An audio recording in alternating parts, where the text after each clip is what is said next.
Mathieu Bellassène, moi je suis psychiatre. Il faut dire que je suis bien entouré, là, donc je ne sais pas si je vais pouvoir ressortir de cette salle tranquille. Pour cette table ronde, liberté et droit, avec Dominique Simoneau, qui est contrôleur général des lieux de privation de liberté, et Sarah Massoud, qui est juge de la liberté et de la détention. Je vais dire un petit mot introductif à partir de choses que j'ai pu entendre depuis hier et à partir d'un contexte aussi. Le contexte, c'est peut-être vous savez ou pas, mais ce week-end, c'est l'action saison 6 des Soulèvements de la Terre qui est autour de Green Dock, Gennevilliers. Je parle de ça parce que, il me semble, Pierre Dardot hier a parlé de la question de la composition des mouvements. Alors, il n'a pas fait référence au livre explicitement dans lequel est cette idée de composition, ces premières secousses, ce livre des Soulèvements de la Terre qui est à la Fabrique. Et la forme du mouvement des Soulèvements de la Terre, je pense, peut quand même nous inspirer pour plusieurs choses. La première, c'est que face au défaitisme et aux luttes défaites qu'on a depuis un certain nombre de temps, il faut en effet revoir nos modalités de lutte, nos modalités d'être ensemble. Et il se trouve que la semaine dernière, j'ai été invité du côté de Toulouse, et il y avait un concert de soutien contre la A69. Et ce qui est intéressant dans les mobilisations des Soulèvements de la Terre, c'est qu'il va y avoir en effet plein de mouvements différents, plein d'associations, de syndicats, de collectifs d'habitants, des lieux qui sont en lutte autour d'un projet, et ça peut donner des victoires. Il y a eu un certain nombre de victoires qu'ont eu les soulèvements depuis quelques temps, mais là aussi, hier on a pu entendre, et c'était Joyce Orban qui parlait de la question de Barthelby, je préférerais ne pas, c'est largement insuffisant aujourd'hui. Et la question que posent les soulèvements en acte, c'est la question du niveau de confrontation qu'on doit avoir dans un moment où en fait le rapport de force, va falloir le créer, quoi. Parce que le rapport de force actuellement, il existe peu. Et l'autre point qui me semble hyper important pour nous, on en parlait dans l'atelier où j'étais autour de la contenance, c'est comment on pense les logiques systémiques. Alors, les Soulèvements de la Terre pensent les logiques systémiques autour du béton, par exemple, c'est-à-dire que la chaîne du béton, ça commence par le sable, par l'eau, etc. Et donc, il y a des points de faiblesse à tous les endroits de la chaîne, et c'est comment on va pouvoir trouver ces endroits de faiblesse pour faire point d'appui, pour faire contre-pouvoir et pour faire mobilisation, lutte, voire victoire. Et ils ont présenté leur livre au Cirque électrique jeudi dernier, et on parle souvent des savoir-faire, et eux inventent quelque chose qui est le savoir défaire. Il faut aussi qu'on apprenne à défaire les infrastructures nocives. Alors on peut dire que dans la psychiatrie actuelle, il y a un certain nombre d'infrastructures toxiques qui sont cérébrologiques, mais il y a aussi des infrastructures toxiques. On peut dire du numérique en santé, plein de choses comme ça qui colonisent progressivement nos pratiques. Bon. Et peut-être pour défaire ces infrastructures, il faut aussi en venir à ce qui a été dit aussi hier et qui me semble hyper important, c'est le tenir parole. C'est simple, hein, ça ne coûte pas cher, mais c'est ce qui est le plus difficile pour nous toutes et tous. Tenir parole dans notre monde où les mots sont en permanence renversés, où les pratiques sont au service du renversement des mots, c'est quelque chose, à mon avis, qu'il va falloir qu'on continue à creuser ce sillon. Je vais en arriver maintenant, je vais passer la parole à Dominique Simoneau, juste pour dire que la question des liens justice et psychiatrie, c'est des liens, on peut dire, d'origine, on a entendu parler hier, c'est des liens qui sont aussi des liens de lutte, parce que dans le droit, il y a quand même eu des avancées, notamment l'année dernière, il y a quand même eu aussi le fait que le tribunal des conflits a été sollicité là, pour que personne connue, Romain Dupuis, qui était en UMD depuis très très longtemps, et que entre la juridiction administrative, la juridiction des libertés, les gens se renvoyaient la balle jusqu'au... il y a eu une lutte dans le droit qui a été faite pour que Romain Dupuis puisse sortir du MD, et lutte qui a été gagnée. Bon, depuis, les JLD vont souvent retirer des attributions. Voilà. Mais c'est pas ça exactement, c'est pire. Bon, on va dire le pire, je vais un peu. Et par ailleurs, là, il y a eu à Nantes, en avril dernier, un colloque autour d'universitaires du droit là, sur contrôler la psychiatrie. Et voilà, donc il y a aussi tous ces mouvements-là qui ne sont pas directement dans les gens qu'on connaît. Et je pense qu'il faut suivre ces mouvements-là parce que ça peut aussi nous donner des points d'appui et dans le droit. Parce que je vous rappelle quand même, hein, par exemple, la 69 à Toulouse, là, ce qui fait que pour le moment, il peut y avoir une chance que ça recule, c'est parce que les naturalistes ont réussi à faire nicher des oiseaux rares dans un certain nombre d'arbres qui passent sur l'autoroute. Et du coup, ils ont saisi le tribunal pour dire bon ben voilà, il y a une espèce protégée, il ne faut pas abattre les arbres. Donc dans le droit, il peut y avoir aussi des points d'appui. Bon. Je vais m'arrêter là, et puis je vais passer la parole à Denis Simon. Bonjour, merci. Je ne sais pas si je dois peut-être dire qu'est-ce que c'est que le contrôle général des lieux de privation de liberté, parce que bon, c'est une autorité administrative indépendante chargée de visiter et contrôler que les droits fondamentaux sont respectés dans les lieux de privation de liberté, que sont les prisons, les centres de rétention administrative, les centres éducatifs fermés pour enfants, les locaux de garde à vue, j'ai dit les centres de rétention, et bien sûr les prisons, et chez vous, les hôpitaux psychiatriques en service fermé. On est une équipe de 65, dont 32 ou 35 permanents, et des vacataires qui font partie d'une équipe qui est très éclectique, puisqu'on a des médecins, des magistrats administratifs et judiciaires, des médecins psychiatriques, et pas psychiatres d'ailleurs, des policiers, des directeurs de services pénitentiaires, des directeurs de prison, des journalistes, on est deux, un autre moi, et qui d'autres, des avocats. Qui j'oublie, je ne sais pas. Enfin, on est beaucoup. Les secrétaires. Oui, forcément, on est chacun dans les équipes. De toute façon, au contrôle général, tout le monde fait du contrôle et des visites. De la secrétaire au médecin psychiatre, tout le monde. On part, il y a 5 équipes qui partent tous les mois, 15 jours, visiter tel ou tel lieu. Alors évidemment, quand on visite un immense hôpital psychiatrique, on y va beaucoup et on reste 15 jours. Quand on visite une unité plus petite, on est moins et on reste moins. Et quand on contrôle Fleury-Mérogis, c'est un truc énorme. Ensuite, nos constats, à la suite de nos constats, on réunit les équipes sur le lieu qu'on vient de visiter. On leur donne une première appréciation, ce qu'on appelle la restitution, qui est un moment souvent un peu dur, mais un peu difficile quand ça va pas. J'ai assisté à des restitutions assez difficiles.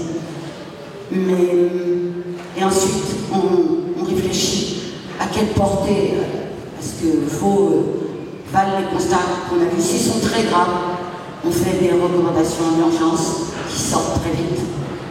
On fait la deuxième moins grave, c'est la lettre au ministre lui demandant une inspection, et ensuite il y a le rapport simple. Je suis assez fière d'un truc, c'est que quand je suis arrivée au contrôle, les rapports sortaient en 1 an et demi, 2 ans. On est à 8 mois, parce que en bonne journaliste, ou même si j'étais mauvaise journaliste, mais disons que bonne journaliste, pour ce qui est du principe,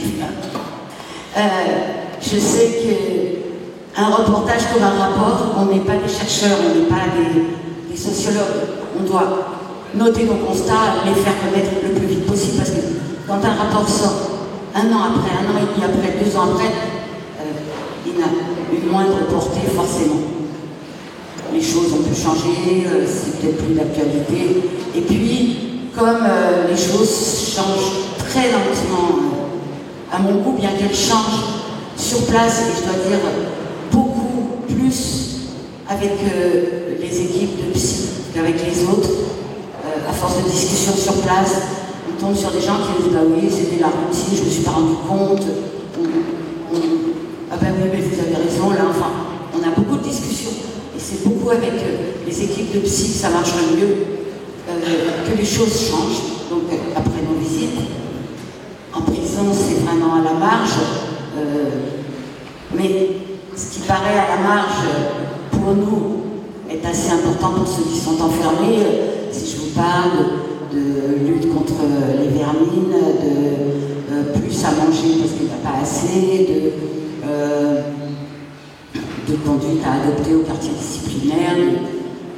On arrive à avancer, mais sur l'énorme problème, 2 énormes problèmes, que sont la démographie médicale dans les hôpitaux et la surpopulation carcérale et le manque de surveillants dans les prisons, il n'y a pas d'avancée, on n'y arrive pas. On a alerté tous les ministres de la Santé, alors je dis tous les ministres de la Santé en souriant un peu jaune, parce qu'à peine on en attrape un qu'il change et qu'on est obligé de retourner pour dire monsieur, madame, ça ne va pas du tout là, il faut faire quelque chose pour attirer les équipes de psychiatres, de psychiatrie, les infirmiers, les aides-soignants, les médecins, et puis on parle des pères aidants, et puis chaque fois il faut recommencer le même discours avec le suivant. Je ne dis pas que ça me lasse, mais voilà, il faut le répéter chaque fois en croisant les doigts pour que celui-là qu'on a sous la main ne change pas dans 15 jours et qu'on n'ait pas répété. D'ailleurs, je vais aller répéter bientôt chez M. Valtou ce que je viens de vous dire. Voilà, donc on s'est axé sur quelque chose que je porte maintenant, que je trouve c'est une bonne idée, c'est le contentieux. Vous n'acceptez pas, il y a des conditions indignes de détention, eh bien, nos rapports, on va les faire porter, parce qu'on n'a pas la personnalité morale qu'il faut pour aller en justice. Donc on fait porter nos rapports par des associations, des avocats, l'Observatoire international des prisons par exemple, mais ça a de plus en plus de succès, parce que moi je vais haranguer les juges administratifs chez qui atterrissent nos rapports, le plus souvent, et on se dit on va faire payer l'État pour ce qu'il ne fait pas. Dans les hôpitaux psychiatriques, on a entamé, on a commandé, donc on a élaboré un rapport sur les voies de recours juridictionnelles pour ce qui est de la prison, comment faire pour obtenir des condamnations de l'État, et on va faire la même chose pour ce qui est de la psychiatrie. Le Conseil constitutionnel ayant un peu ouvert la voie sur les conditions indignes en garde à vue, pourquoi ça ne s'appliquerait pas à la psychiatrie? Pourquoi les conditions indignes, il y en a, là où vous travaillez tous et toutes, pourquoi ne pas appliquer ça? Et c'est ce qu'on est en train de... Là, on vient de lancer la recherche, et c'est 2 conseillères d'État qui vont s'atteler à ça, et dès que ce sera prêt, vous en serez informés, puisqu'on va faire un petit random autour. Voilà. Je ne sais pas si je vous ai assez bien présenté le contrôle, mais c'est un peu en désespoir de cause, finalement, qu'on en arrive à cette solution. Puisque si on n'est pas écouté comme ça, on plaidera à la cause devant les juges. Après tout, comme je l'ai écrit dans notre rapport annuel, c'est un peu énervant, mais c'est assez démocratique finalement d'aller faire juger par quelqu'un d'impartial ce qu'on a vu. Et une autre de mes fiertés, c'est que nos rapports ont acquis, d'après la Cour de cassation et d'après certains tribunaux, force de preuve. Et c'est pour ça que je tiens à ce qu'il soit rendu le plus vite possible. tout en étant complet. Hein. Je ne demande pas à ce qu'on bâcle les choses, mais qu'il soit rendu le plus vite possible pour pouvoir servir le plus vite possible. Voilà. Et donc, je peux vous parler de ce qu'on voit, et je dirais de tout ce qui déraille, et de tout ce qui vous arrive à vous et aux prisons, finalement. Il y avait une remarquable étude du Secours catholique et d'Emmaüs, prison, le dernier barreau de l'échelle sociale, et je dirais que souvent la psychiatrie, c'est un peu ça aussi. Nous, moi je le vois dans les centres éducatifs fermés. Je n'ai pas compétence pour les foyers de l'enfance et les familles d'accueil de l'aide sociale à l'enfance. Je le regrette infiniment. Bien que ce serait, il faudrait tripler l'équipe peut-être. Mais je fais une incise, j'ai refusé qu'on prenne les EHPAD, par exemple. Les EHPAD ne sont pas un lieu où on arrive par décision judiciaire ou administrative, comme le veut la loi qui nous a fondé, qui a fondé le contrôle général. Mais, et puis, surtout, je me suis dit, on s'est réunis avec des collègues, c'était tentant de dire oui aux EHPAD. Puis on s'est dit, mais on défend les droits de tous les gens que tout le monde déteste, finalement. Et si on prend les EHPAD, elles vont engloutir, parce que les gens des EHPAD, tout le monde les aime, et leurs problèmes, leurs trucs, ça va engloutir tous ceux dont on défend les droits actuellement. Je suis sûre qu'on n'entendra plus parler, de nous, des prisonniers, des hôpitaux psychiatriques, des malades mentaux. De tout ça, on n'entendra plus parler si on avait les EHPAD en plus. Mais les foyers de l'enfance, j'en parle parce que on enlève des enfants dont on arrive à les enlever, parce que Sarah vous le racontera sûrement, les décisions des juges des enfants. Il y a tellement de carences, il y a tellement de manque de personnel, il y a tellement de manque de structure, que leur décision d'enlever un enfant ou de le placer, ou même de lui adjoindre une assistance éducative, je ne sais pas, il faut 8 mois, c'est ça en moyenne. 8 mois à Bobigny. 8 mois à Bobigny. Département le plus pauvre de France. Cherchez l'erreur. Alors c'est là qu'il y a le plus de besoin. Bon. Eh bien, ces enfants, quand ils sont retirés, sont placés dans des familles d'accueil des foyers de l'enfance, où ils retrouvent de la violence. Moi, il y a 15 ans, non pas 15 ans, 10 ans, j'ai connu une petite jeune fille qui a été placée dans un foyer, son père la battait comme du plâtre. 15 jours après son arrivée au foyer, elle était au motel en face à enchaîner des passes. Depuis, alors c'est là que je me suis passionnée pour l'aide sociale à l'enfance et que je me suis rendu compte de la honte que c'était, parce que je comprends qu'il manque de moyens, qu'il manque de formation, mais c'est nos enfants à tous. Et si on leur donne pas les moyens c'est un mot grossier que je peux employer, si on les répare pas, alors qu'ils sont tellement abîmés, leurs pauvres petites vies, elles sont déjà chaotiques, fracassées par plein de trucs. On en parlait tout à l'heure. Par exemple, le premier truc, c'est le logement. Quand vous êtes à 8 dans 2 pièces, bah oui, vous traînez le soir sur le trottoir, c'est un peu normal, et vous retrouvez les bandes de copains, les affaires de famille, et ainsi de suite. Moi, je ne vais pas faire un discours judéo-chrétien sur l'oisiveté et les mauvaises fréquentations, mais il n'empêche que quand on n'a pas envie de rentrer chez soi, voilà. Alors, moi, je veux bien les annonces qui ont été faites, tu casses, tu répares, très bien, mais à quel genre de gamins on s'adresse là?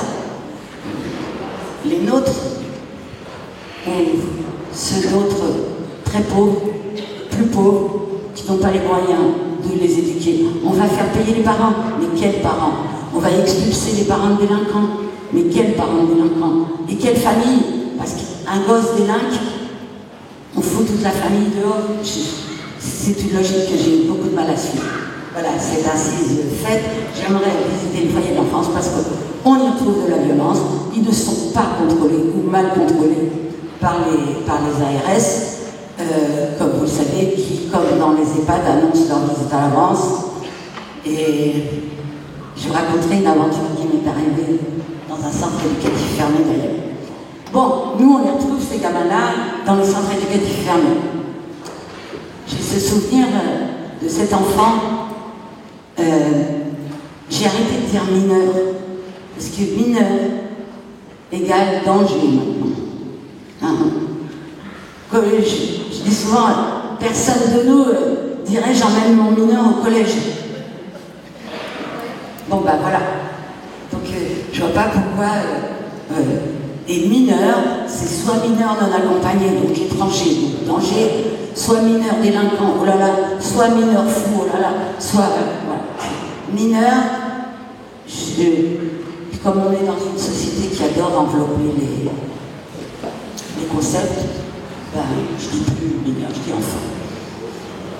Gosse, gamin, ce qu'on veut, mais mineur, ça.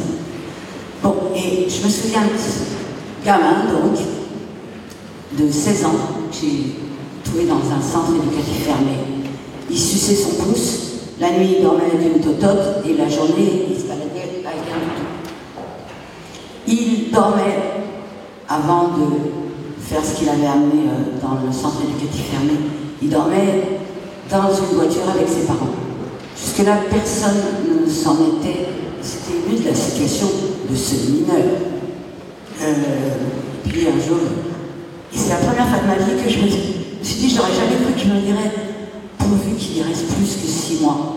Parce qu'il était vraiment bien dans cet endroit. Et je ne me serais jamais imaginé me dire ça dans un centre éducatif fermé où je rencontre, lors des visites, le meilleur comme le pire.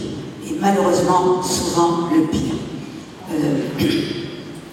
Or, ces enfants-là, on en trouve de plus en plus atteints dans les CEF parce qu'il n'y a aucune structure où les envoyer. Donc, atteints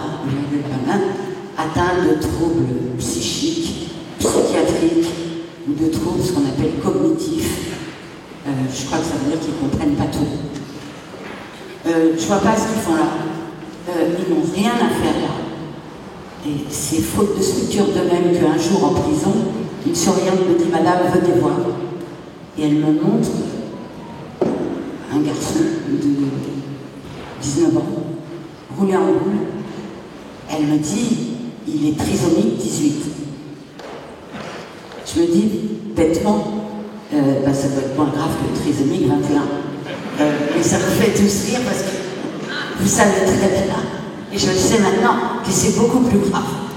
Et qu'est-ce qu'il faisait là? Eh ben, il avait donné un coup de couteau, pas pour vous, hein, je vous rassure, à son éducateur qui lui avait apporté, qui était nouveau, parce que son éducateur de d'habitude était en vacances, il avait apporté un plateau sur lequel il y avait du fromage. Et ce gamin détestait le fromage, haïssait. Alors j'ai eu une immense sympathie pour lui, parce que moi aussi, je hais le fromage. Donc je suis entrée tout de suite en fusion avec lui. Et pour se venger, il a collé ce coup à l'éducateur. Alors donc,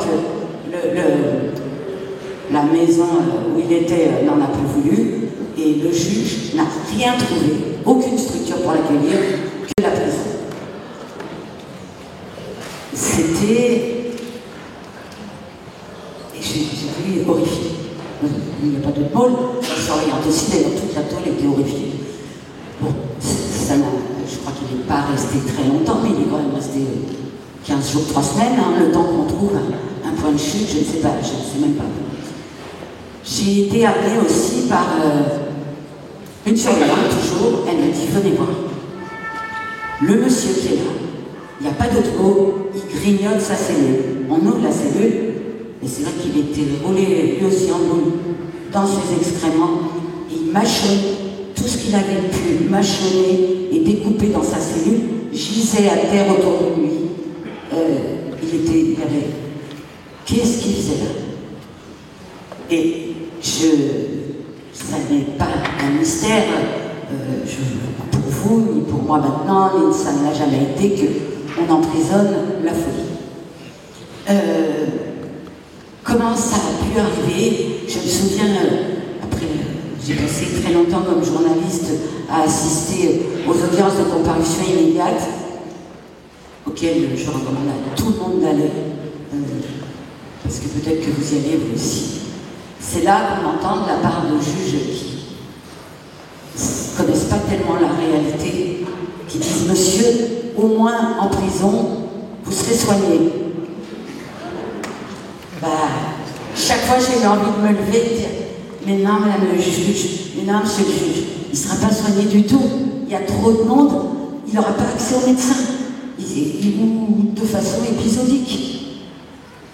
Et ça nous amène à un énorme problème que j'aimerais bien qu'on résolve, mais qui est très énervant pour certains, parce que quand j'en ai parlé aux ARS, je me suis fait remettre à ma place vertement, pas par tout le monde, mais pas mal. J'ai dit, les examens psychiatriques de garde à vue sont de très piètre qualité, ils sont très mauvais, ils durent 5-10 minutes, et je pense qu'ils contribuent à remplir les prisons. De fou. C'est sûr et certain. D'ailleurs, je me souviens qu'il y a quelques années, il y a eu un appel de psychiatres à ne pas se rendre, à ne pas jouer ce rôle, ne pas se rendre en garde à vue pour faire ces pseudo-examens. Et j'ai déjà vu des magistrats très désemparés dire écoutez monsieur, je dis monsieur parce que c'est toujours monsieur, hein. Vous savez que nous on n'est que 3, nous on est exemplaires, on est que 3,5% de la population carcérale. Et nous les femmes. Et dire, le juge dire, monsieur, écoutez, devant un type qui manifestement était complètement à l'ouest, totalement, monsieur, le médecin psychiatre vous a trouvé tout à fait normal et apte à comparaître, je ne vois pas comment je vais ordonner une expertise et en attendant détention provisoire. Mais au moins c'est lucide. On se dit au moins, ça reconnaît la piètre qualité de cet examen. Et beaucoup de magistrats nous en parlent d'ailleurs, ils sont préoccupés de ça. Mais je ne sais pas comment on peut faire pour faire changer ça. Parce que moi, ce qui m'a été répondu aux agences régionales de santé, c'est que je n'avais pas le droit, je n'avais pas à remettre en cause un acte médical. Je dis, bah oui, mais je le fais quand même, parce que moi, derrière moi, j'ai toutes ces années d'observation des comparutions immédiates, c'est-à-dire d'une justice ultra rapide, qui enclenche ces examens et qui contribue à faire que la prison est devenue l'asile d'antan. D'ailleurs, il y a un livre qui vient de sortir, la prison, je sais pas quoi, la prison pour asile. Et c'est la dernière étude sur les sortants de prison atteints de troubles psychiatriques. Ça ne vous étonnera pas. Et je comprends. Cette dérive, elle est due. Alors, si je reprends les enfants qui arrivent tout abîmés, réparés, fracassés, dont on n'a pas le temps de s'occuper, qui arrivent dans des centres éducatifs fermés, où bien souvent, il n'y a pas le personnel pour prendre soin d'eux, pour les amener sur une route qui les rende, ça fait bête à dire, mais non, ça ne peut pas bête parce que c'est Badinter qui disait que ça ne peut pas être bête, meilleur. Je sais pas, qu'on leur donne le goût de quelque chose. Et j'ai vu des centres éducatifs fermés où justement ils apprenaient les métiers du bois, les métiers du métal, ils apprenaient les métiers de la cuisine, et ils étaient heureux. Et ils bossaient, ils étaient passionnés. Et ils avaient noué avec le village où ils étaient à côté, qu'ils avaient regardé arriver d'un œil très mauvais. Ils avaient noué des liens, grâce à l'intelligence de l'équipe dirigeante, des liens qui ont fait qu'ils faisaient les buffets de la maison de retraite, les buffets de la mairie, et ils construisaient les tables, les chaises, les bureaux de la maison de retraite et de la mairie, et le mobilier municipal. Je trouve que c'était, et à la clé, ils pouvaient passer des CAP. C'est quand même, quand on voit que, combien les 3/4 des gens, des prisonniers n'ont pas de diplôme ou des diplômes inférieurs au bac. Je trouve que c'est quand même, ça donne de l'espoir. Au-delà de ça, il y a des centres éducatifs fermés où, malheureusement, je peux vous raconter l'aventure qui m'est arrivée. On avait visité un centre éducatif fermé où il y avait des enfants qui allaient très mal et qui étaient enfermés dans leur chambre à fumer du chichon en jouant sur leur PlayStation. Des éduques qui avaient été embauchés pendant la crise sanitaire, c'était des tenanciers de boîtes de nuit qui avaient fermé. Ils s'étaient dit tiens, on va faire du social, ils se fait embaucher comme éducateur au centre éducatif fermé, c'est-à-dire le soin qu'on prend à entourer ses enfants. Je signale qu'une place en centre éducatif fermé, c'est quand même 800 € jour par gosse, donc c'est quand même un montant respectable qui permettrait peut-être de faire un peu mieux. Bon, donc les éducateurs sortent en boîte de nuit dès qu'un gosse faisait son métier de gosse odieux et insupportable, pouf, une patate. Enfin, donc on fait un rapport épouvantable. Puis un an après, on a été appelé à revisiter le centre, qui était merveilleux. Alors, la directrice s'était démenée, on nous a dit pour suivre nos recommandations, tout était impec, les gosses nous servent un déjeuner merveilleux, un buffet, c'était bien. On a eu un concert de stade, du rap, plein de trucs, c'était formidable. Puis quand on m'a dit bravo, merci, j'avais du pif, j'avais dit je ne veux pas de journaliste, je ne veux pas de publicité, j'y vais. C'est pas habituel de faire des visites en compagnie de la direction de la PJJ. Je viens parce que vous me dites que c'est bien, je viens voir comme ça. Je ne vais pas tout refuser non plus par bêtise institutionnelle, pourquoi pas bon. Puis je reviens et j'ai des coups de fil de syndicats qui me disent vous êtes complètement fait avoir, le centre.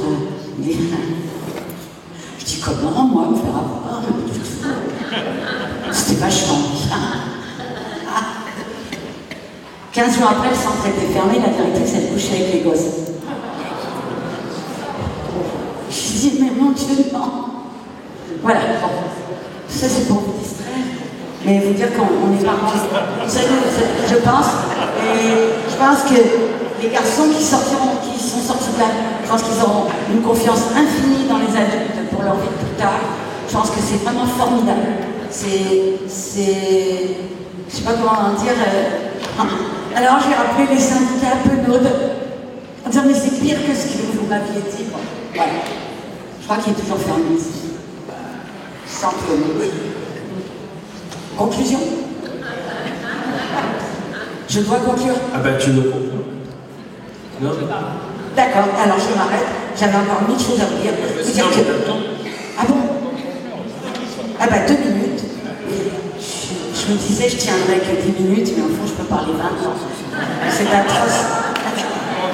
Bon, il y a une nouvelle, vous avez vu qu'il y a une nouvelle étude qui vient de sortir, qui montre que énormément de sortants de prison sont atteints de troubles psychiatriques sévères, que je crois que c'est 67% atteints de troubles soit addictifs, soit psychiatriques, etc. Et voilà, c'est le titre, ils ont sorti un livre, ceux qui ont fait cette étude, Camille Lance-Levé et Thomas Fauvet, La prison pour asile, et c'est exactement ce qu'on dit depuis des années, la prison est devenue un immense asile psychiatrique. Est-ce que c'est normal? Les surveillants ne sont pas infirmiers psychiatriques, les co-détenus non plus, et je vous passe des histoires immondes et horribles que j'entends sur des scènes atroces qui consistent soit à rejeter les fous de la cellule, soit à les martyriser, soit à être désemparés, ne pas savoir quoi faire. Et je rappelle que le taux de suicide en prison est 7 fois plus élevé que dehors. Et voilà. Je dirais des trucs là.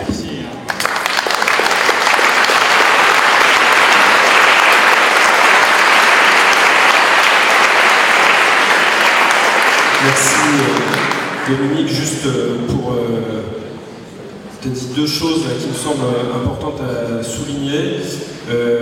Quand on dit ne pas remettre en cause un acte médical, heureusement que depuis une dizaine d'années, les premiers concernés, les familles, peuvent remettre en cause les actes médicaux et notamment les maltraitances institutionnelles.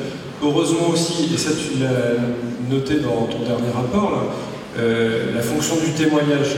Vous faites état de beaucoup de témoignages Et je crois que ça aussi, ça change un petit peu le rapport à la parole. Et dans le dernier rapport, ce que vous notez aussi, c'est que le taux de saisie par les professionnels est beaucoup plus important qu'avant. C'est-à-dire qu'on peut s'en saisir aussi comme un contre-pouvoir, notre institution comme contre-pouvoir, là où les contre-pouvoirs sont amoindris partout ailleurs. Et je crois que ça c'est vachement important parce que le CGLBL n'est plus considéré comme attention, il arrive, planquez-vous, faites semblant.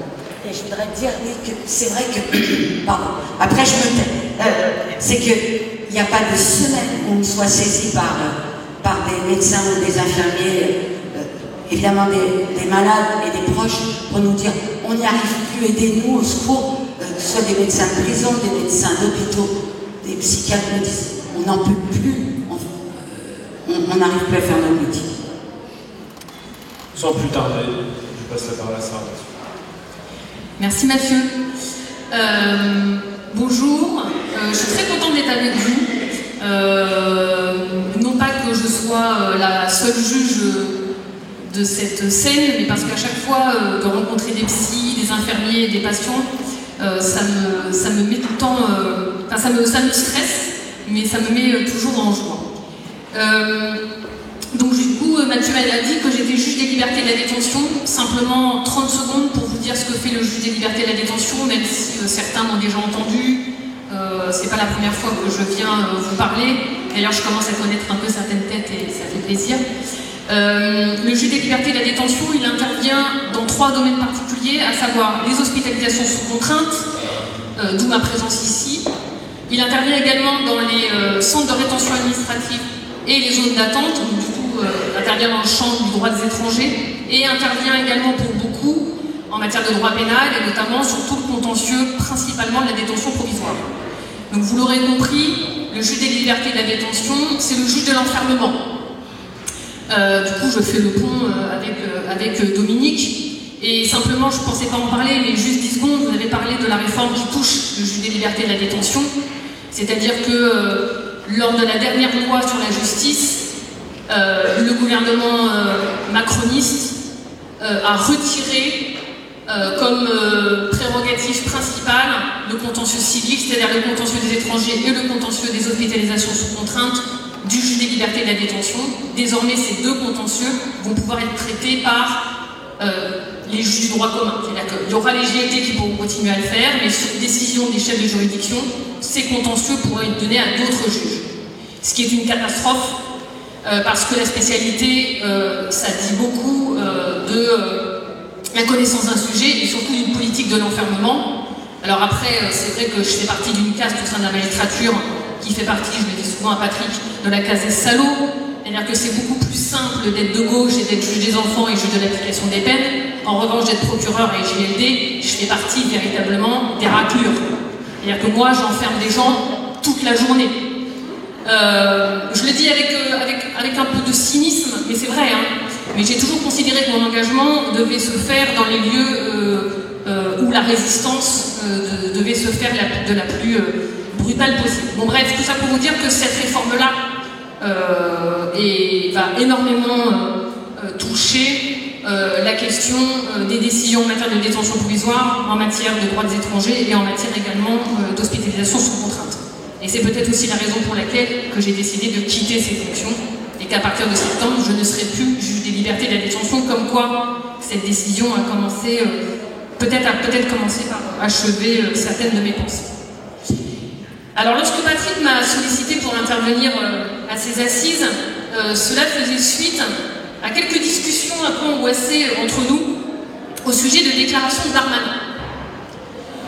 Et notamment d'un projet, celui de doter la police d'un pouvoir médical d'interpellation, voire d'enfermement. Je vous resitue, nous étions en décembre 2023, à la suite d'une attaque au couteau, vous vous souvenez peut-être, ayant fait 1 mort et 2 blessés par un homme qui était surveillé par les services de renseignement parce qu'il était apparemment fiché S, et qui était également suivi par les services judiciaires parce qu'il faisait l'objet d'une injonction de soins impliquant un suivi psychiatrique ayant pris fin sur avis médical. Et lorsque Darmanin, donc on est en décembre 2023, avait alors parlé, je cite, d'un ratage psychiatrique. et il avait manifesté en réaction sa volonté de créer, je cite toujours, et ça va être un peu le fil rouge de mon intervention, une injonction administrative. Hors de toute procédure judiciaire visant à permettre au préfet de forcer quelqu'un à se présenter devant un psychiatre. Alors, au-delà de la vacuité en termes de compréhension du contenu d'un accompagnement psychiatrique, au-delà de l'ineptie juridique en termes de validité d'une nouvelle mesure privative de liberté, mais également au-delà des incompréhensions dont je parlais avec Patrick sur l'absence totale d'écoute de la mère de cet homme qui avait signalé aux autorités ses inquiétudes quant au comportement et au repli de son fils plusieurs semaines avant la commission des faits, j'avais exprimé à Patrick, avec j'avoue un certain cynisme, le fait que cette sortie des exécutifs en fait ne constituait qu'une nouvelle expression un peu dégoulinante de son fiel sécuritaire, mais surtout constituait une nouvelle pièce à l'édifice de notre état de police. En sachant que je vous rappelle que le titre de mon intervention c'est « Le fou dans l'œil de l'état de police ». Et par là de continuer à dire à Patrick que les fous, outre le fait d'être déjà la cible de diverses formes de pénalisation et de carcéralisation, comme l'a dit Dominique, pourraient bien devenir un nouvel ennemi, si ce n'est pas déjà le cas. Achoppant sur le terme d'ennemi, Patrick m'a rapidement reprise et presque sommé à la mesure. Décidément, Darmanin l'avait stressé. Je vais donc m'expliquer devant vous. À rebours d'ailleurs des échanges que j'ai pu avoir avec vous par le passé, qui étaient principalement centrés sur le droit des patients et sur les stratégies de défense ou d'accaparement de ces droits. Parce qu'aujourd'hui, le droit sera notre ennemi. En effet, je vais tenter de vous expliquer et surtout de vous alerter sur le risque de voir les fous, de voir les personnes psychiatrisées être saisies par un instrument policier, à savoir le droit pénal de l'ennemi. Pour ça, deux temps. 1. Identifier l'ennemi. 2. Neutraliser l'ennemi. Donc l'identification de l'ennemi par sa substance. Vous me direz que la distinction de l'ami et de l'ennemi traverse toute l'histoire de la pensée politique. Sauf qu'il est des périodes en dehors des temps de guerre, en dehors des régimes d'exception, même si des déclarations d'état d'urgence se sont succédées et banalisées ces dernières années. Donc il est des périodes où le politique fonde de manière plus visible le besoin de créer un ennemi. Pour asseoir un discours, donner à voir une action ou permettre l'exercice efficace de la violence légitime, un exécutif a souvent recours à la théorie dite des deux camps. Vous vous souvenez peut-être des propos du préfet de police Didier Lallemand en rétorquant le 17 novembre 2019 à une femme du mouvement des Gilets jaunes qui venait de l'interpeller et de lui dire, je cite Lallemand, « Nous ne sommes pas dans le même camp ». Et faisant ainsi des manifestants des ennemis, et ce en vue de défendre le bon ordre social. Dans ce contexte donc de mise en scène d'une action, la tâche primordiale du politique consiste donc à créer la catégorie ennemi, pour ensuite le nommer, c'est-à-dire le démasquer pour l'identifier, et ainsi le construire. Or, en autre matière, la folie s'avère être un terreau totalement idoine pour une telle construction d'un ennemi, d'un antagoniste parfait en la personne du fou. En effet, et là je vais rentrer un tout petit peu dans la technique du droit, c'est la subjectivité criminelle et non plus seulement l'acte criminel qui définit nos pénologies. La jurisprudence de la Cour européenne des droits de l'homme s'attache d'ailleurs elle-même, de façon un peu inquiétante depuis plusieurs années, à redéfinir le principe de proportionnalité entre peine et crime en termes d'une proportionnalité entre peine et risque. de récidive. Comme je l'ai développé l'année dernière à l'occasion des journées de la criée, le droit, et en particulier le droit pénal, est irrigué par la notion de dangerosité et son application par un usage essentialisé de la dangerosité, et ce faisant par la validation de l'amalgame entre folie et acte fou. Le malade, criminel potentiel, est réduit, et on le voit à nos audiences, on le voit dans nos débats, dans les tribunaux, à un objet criminologique, à ce que certains appellent une rationalité de précaution. Vous le savez, un fort basculement a été acté par la loi Dati sur la rétention et les surveillances de sûreté de 2008, qui a introduit des mesures indexées sur la dangerosité supposée du criminel, c'est-à-dire, selon la définition qu'en donne la Commission nationale consultative des droits de l'homme, sur, je cite, la prédiction aléatoire d'un comportement futur, et non pas sur l'acte. Et l'étude des législations antérieures, avec pour dernière loi marquante celle sur l'irresponsabilité pénale à la suite de l'affaire dite Sarah Halimi, montre que ce mouvement de criminalisation de la maladie mentale ne fait que s'aggraver. Et c'est donc dans ce contexte d'une justice de sûreté que c'est donc la subjectivité criminelle qui est au centre des dispositifs de sécurité et de contrôle.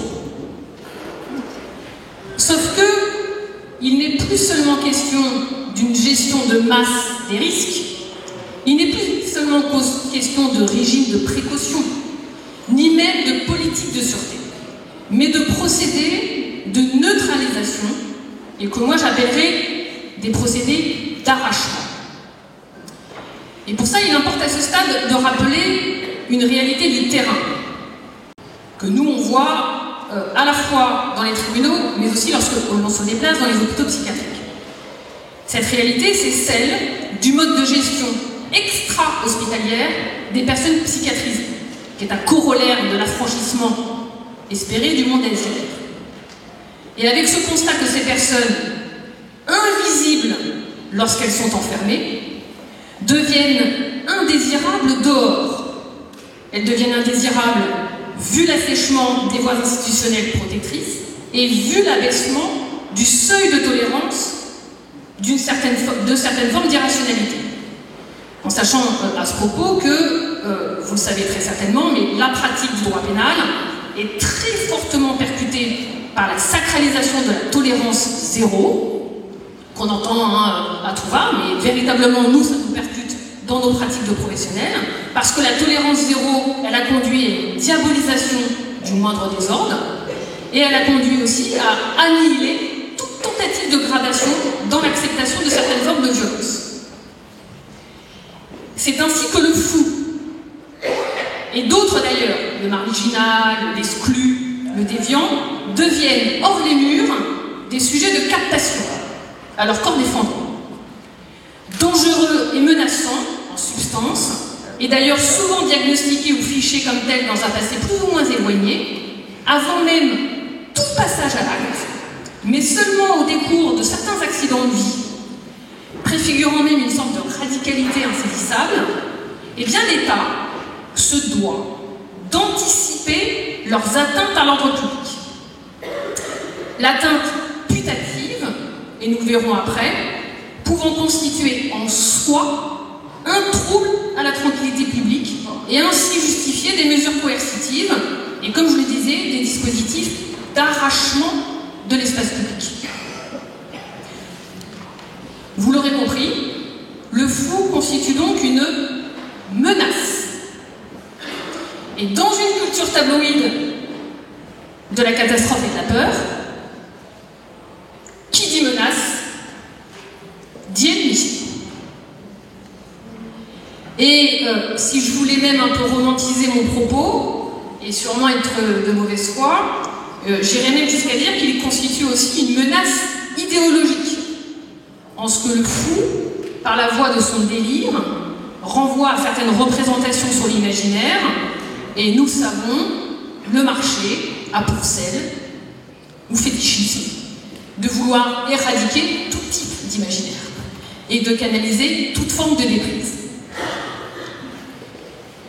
Darmanin l'a bien compris en parlant de ratage psychiatrique. Il sait très bien que la dimension clinique de la psychiatrie s'est vue reléguée bien derrière la demande hygiéniste faite aux psychiatres d'avoir à participer à un projet de contrôle des comportements. Mais il pense au-delà. La pathologisation du crime étant acquise, le psychiatre étant devenu pour le juge le spécialiste du mobile et du motif, il serait désormais peut-être temps de pouvoir, en amont, armer, en ce domaine, une autre figure d'autorité, la police. La neutralisation de l'ennemi par le droit. Comme le disait Denis Salas, en traitant du populisme pénal, toute la question est de savoir comment contrôler cette masse de perdants, comment contrôler cette masse d'irrécupérables, inadaptés au marché et tentés par la déviance ou le crime. Et de comprendre comment, dans le vide créé par le déclin de l'État social, s'est installée une idéologie pénale ségrégative.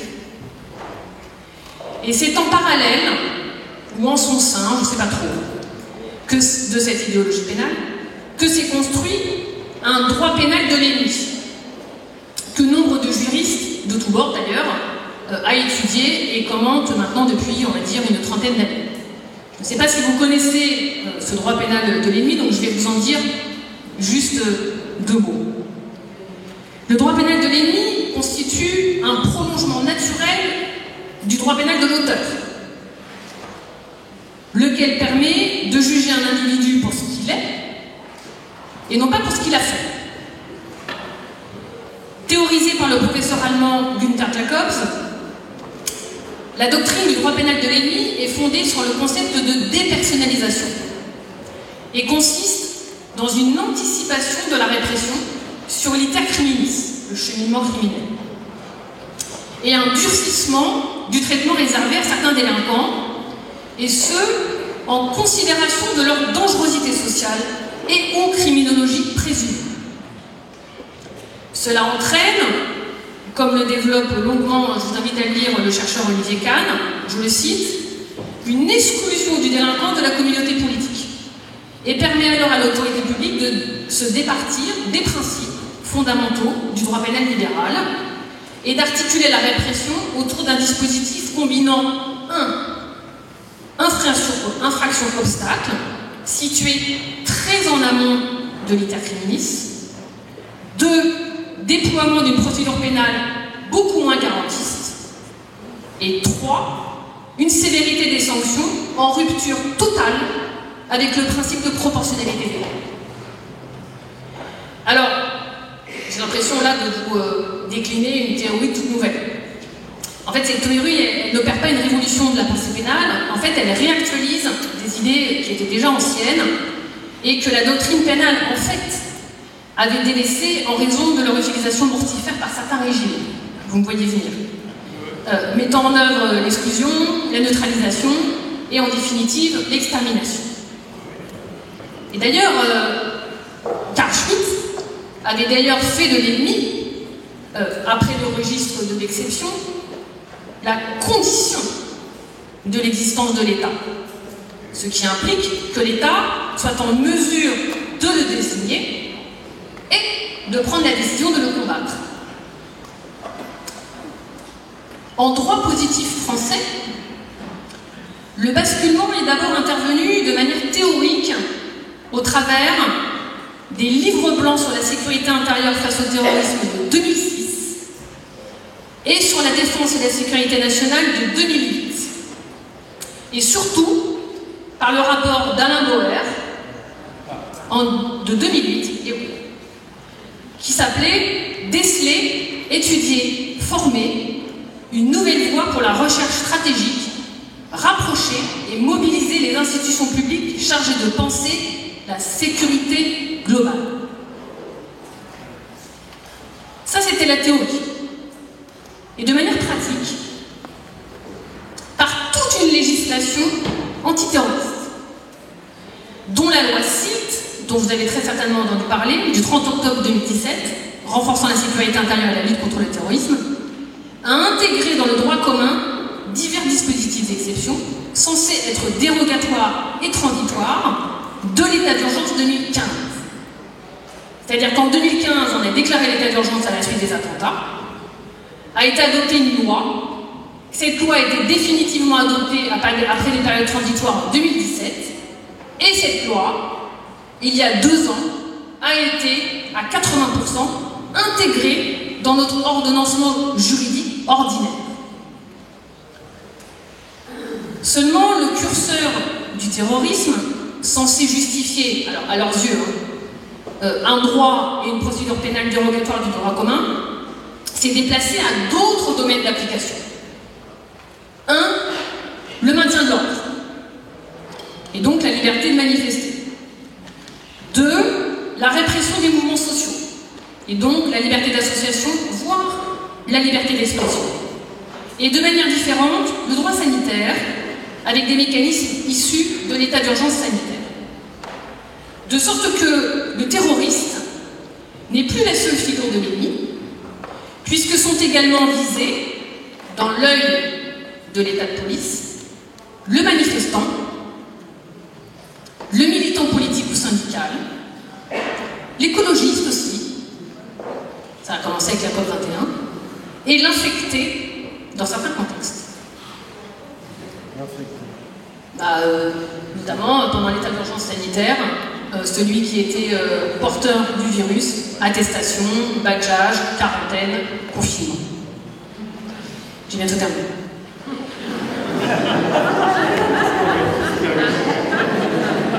Dans l'œil de l'état de police, parce que c'est un terme que j'utilise, alors vous me poserez peut-être la question, parce que j'aurai pas le temps, pourquoi est-ce que j'ai mis police au pluriel, car a été mis en place une tactique répressive étatique avec un traitement différencié des illégalismes. Et surtout, parce qu'il y a des instruments juridiques qui ont été créés et mis en œuvre au service de la coercition.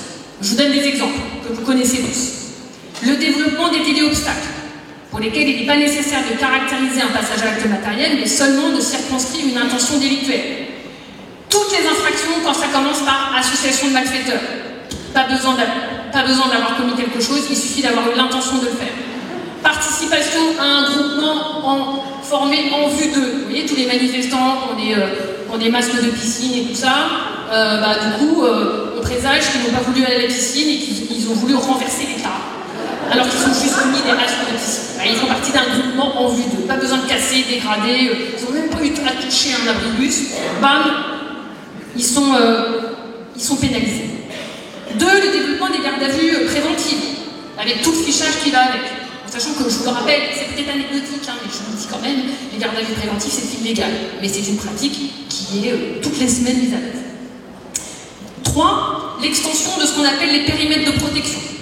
L'extension des critères de contrôle d'identité et de fouille, avec un brouillage entre police administrative et police judiciaire. Plus personne, maintenant, se pose la question de savoir pourquoi va y avoir un vigile à l'entrée du Monoprix qui va regarder vos sacs. Ça fait partie maintenant du quotidien. C'est une prérogative de police judiciaire. Il y a encore 10 ans, c'était une prérogative de police judiciaire. 4.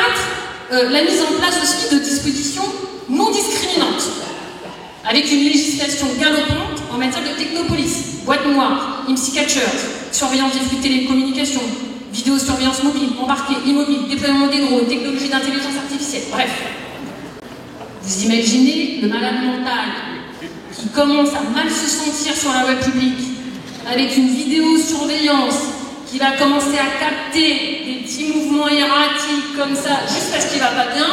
Vous imaginez ce que ça va faire sur lui lorsqu'il va voir débarquer les flics, juste parce qu'il aura titubé. Je le dis en rigolant, mais c'est aujourd'hui,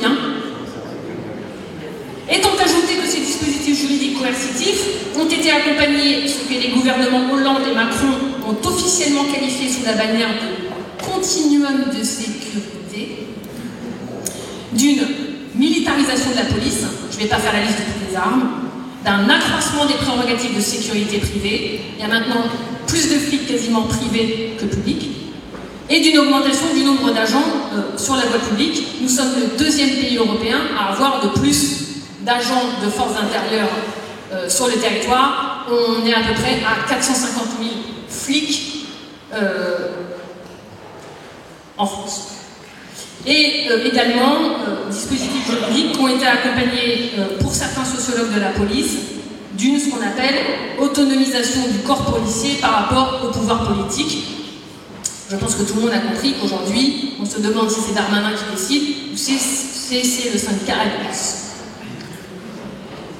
Aussi, et j'en terminerai là, lorsque Darmanin parle de cette injonction administrative, il sous-tend en fait l'exercice possible de pouvoir de police administrative et fait application, consciemment ou pas d'ailleurs, de ce droit pénal de l'ennemi.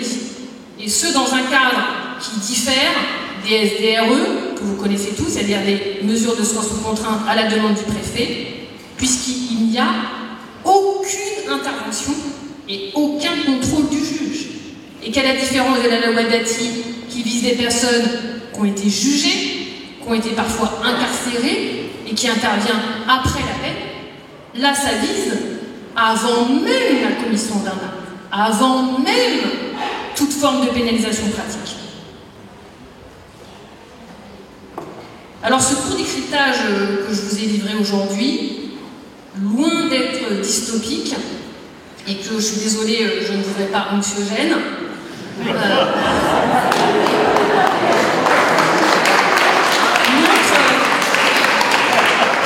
simplement ces quelques développements d'une dizaine de minutes sur ce droit pénal de l'ennemi. En fait, c'est juste que je voulais vous montrer que l'histoire du droit, elle est aussi celle de l'histoire des parias.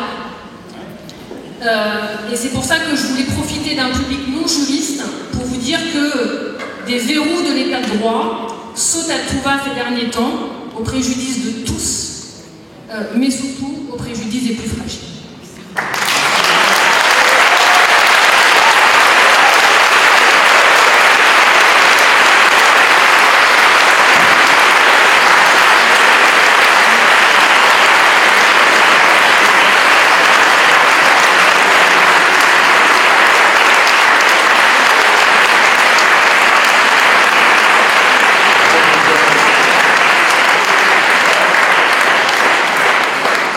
Les applaudissements sont à la hauteur de l'angoisse.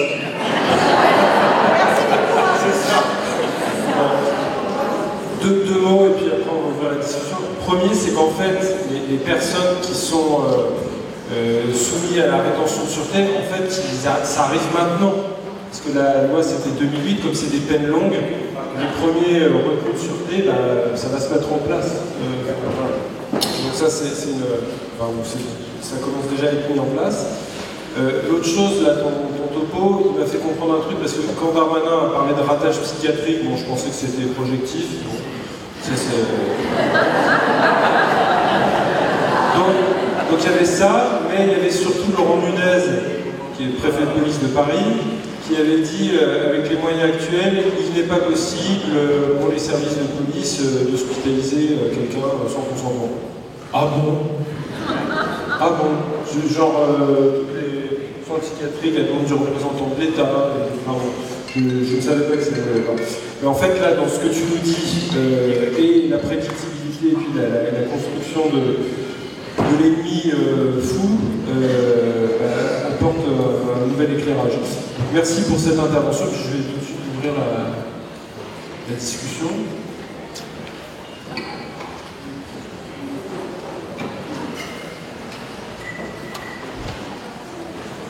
Je voulais réagir à le développement de la tendance que décrit Sarah Massoud, et je voulais me poser la question, qu'est-ce que devient dans ce cas les principes de la République?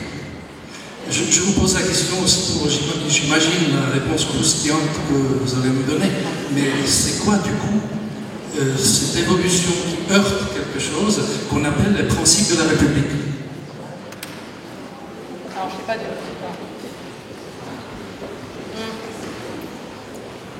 je me remets du terme de République.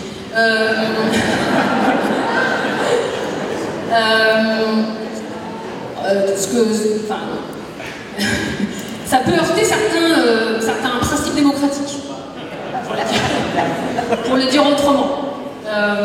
En fait, ce qu'il faut savoir, c'est que dans les évolutions, lorsqu'on étudie les législations pénales, en fait, il y a un principe, alors pour le coup qui est pas du tout freudien, qui est l'effet cliquet. Je ne sais pas pourquoi j'ai pensé à Freud. C'est-à-dire qu'en fait, lorsque on rogne sur certains droits, lorsqu'on rogne sur certaines libertés, on ne peut pas revenir en arrière. Alors il y a eu quelques révolutions, hein, je pense qu'on sera tous morts hein, avant qu'on puisse revenir en arrière sur certaines législations. Donc du coup, c'est ce qu'on appelle les effets cliqués. Donc il y a ça. C'est-à-dire qu'en fait, au fur et à mesure qu'on lorgne sur la liberté d'association, le droit de manifester, la liberté d'expression, surtout qu'on est, je ne sais pas si vous avez remarqué, mais on n'est pas du tout dans une séquence de revendication des droits. Nos grands-parents se sont battus pour avoir des droits. On n'a pas de droits en plus. On est dans une séquence de défense des droits. C'est-à-dire qu'on est plus à tendance à en perdre qu'à en gagner.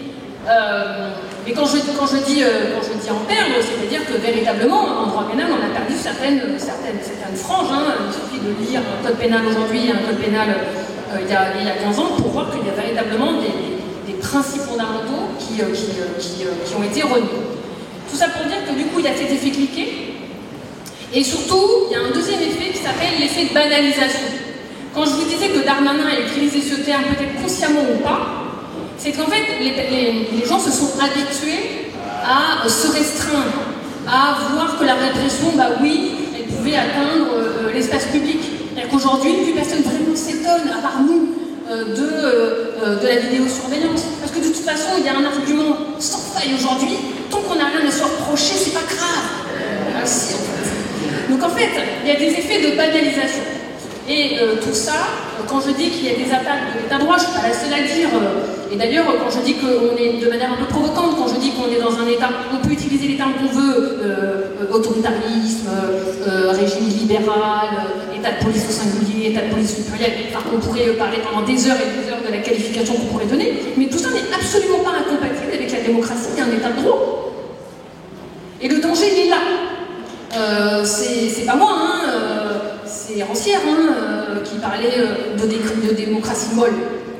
Je pense qu'on est un peu dans ça. C'est-à-dire qu'en fait, on s'habitue au fur et à mesure à voir intervenir des systèmes policiers dans la vie, et elle n'est pas seulement intime, mais dans l'espace public. Donc du coup, sans du tout répondre à la question des valeurs républicaines, c'est simplement vous alerter aujourd'hui sur des attaques de cet état de droit et de ce que Darmanin n'imagine même pas, je pense, les conséquences juridiques en termes de peut-être de piliers républicains quand il s'attaque au fait qu'on pourrait interpeller quelqu'un juste parce qu'il a une mauvaise démarche dans la rue. Bonjour, justement, je voulais rebondir là-dessus. Pour apporter mon témoignage, parce que je travaille pour France Travail. Je suis référente RSE, qui est du greenwashing total, parce que ça ne travaille pas trop sur les discriminations et l'accès au droit, contrairement à ce que c'est censé faire. Mais en tout cas, moi, c'est mon truc, et comme vous pouvez le voir, je suis une manifestante.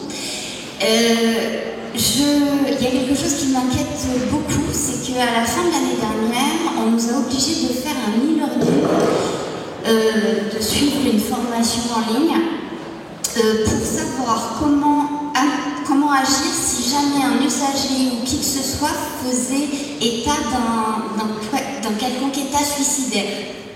C'est-à-dire que si on avait affaire à un usager pour lequel on avait peur ou qui disait « Ah ben j'en peux plus », alors que, en fait, à France Travail, je vous dis, pour vous parler de la maltraitance institutionnelle qui peut exister au premier niveau du social, les gens, ils ont l'indemnisation d'un côté pour avoir leurs droits, et de l'autre côté, l'ancien NPE, c'est ce que je fais, conseiller en évolution professionnelle. Autant vous dire que le CEP va disparaître totalement pour devenir du flicage, et du coup, les gens, quand ils n'ont pas leur droit à l'indemnisation, bah, ça les mène à craquer, inévitablement. Si on ne peut pas faire valoir ses droits, on peut être amené assez facilement à dire ah mais je veux me foutre en l'air, vous allez voir, voilà. Vous voyez à quel point ça peut arriver vite. Et ben ils nous ont dit, dans ces cas-là, le protocole c'est de vous appeler le 17. Parce qu'ils ont une cellule exprès pour gérer les gens dans cet état-là. Et j'aimerais avoir votre avis là-dessus parce que j'ai de légers doutes sur la capacité du 17 à gérer des personnes qui sont dans une difficulté de cet ordre-là.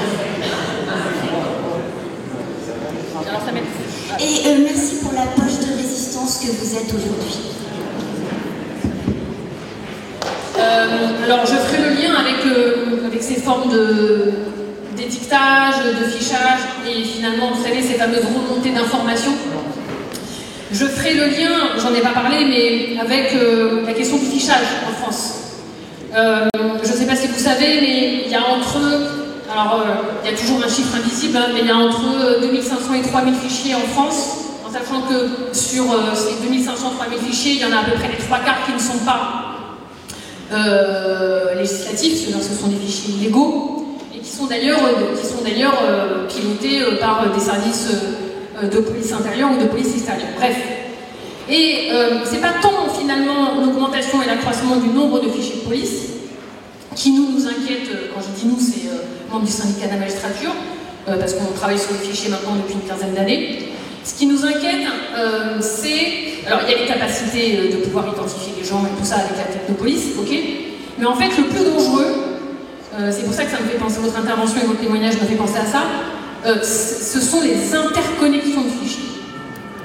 En fait, c'est le croisement de certains fichiers qui, pour le coup, seraient comme ça, dans leur objet et leur statut tout à fait anodin, ou très pratique pour une toute petite finalité. Mais en fait, c'est la multiplication des connexions de ce fichier avec d'autres qui ont totalement été, enfin qui sont complètement démocratisées et industrielles, hein, les interconnexions, parce que ce qu'il faut savoir, c'est qu'en fait, ce sont des algorithmes qui font les croisements, et c'est ça en fait qui devient dangereux. Et vous êtes concerné d'ailleurs au premier chef par ce fichier. Je ne sais pas si vous êtes au courant, mais vous participez en tant que soignant à un fichier qui est le fichier OpsiWeb. À chaque fois qu'il y a une personne qui est admise en hôpital psychiatrique, est enregistrée dans ce fameux fichier.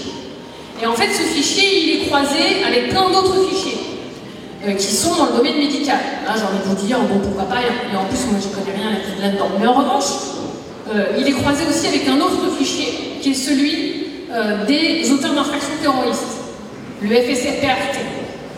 Ça a été acté en 2019, hein, par décret, d'ailleurs, il n'y a même pas eu besoin d'une loi, où désormais, lorsque il y a une personne qui est hospitalisée sous contrainte, eh bien, ce fichier, à la demande du préfet, va pouvoir être connecté au fichier des personnes catégorisées comme terroristes. Ils vont faire tourner la machine et ça va pouvoir créer des alarmes. C'est-à-dire qu'en fait, la préfecture, l'autorité de police, va pouvoir savoir que telle et telle personne psychiatrisée et internée est enregistrée dans le fichier des personnes connues pour terrorisme. Vous imaginez les conséquences dramatiques en termes de surveillance, à la sortie de l'hôpital et tout ça. Et surtout en termes de partage d'informations. C'est-à-dire qu'en fait, le croisement de fichiers va créer une alerte dans les préfectures, et c'est-à-dire que l'autorité préfectorale va pouvoir enjoindre l'autorité médicale à donner certaines informations, parce que terrorisme, et que le partage d'informations, des digues ont sauté sur le partage d'informations.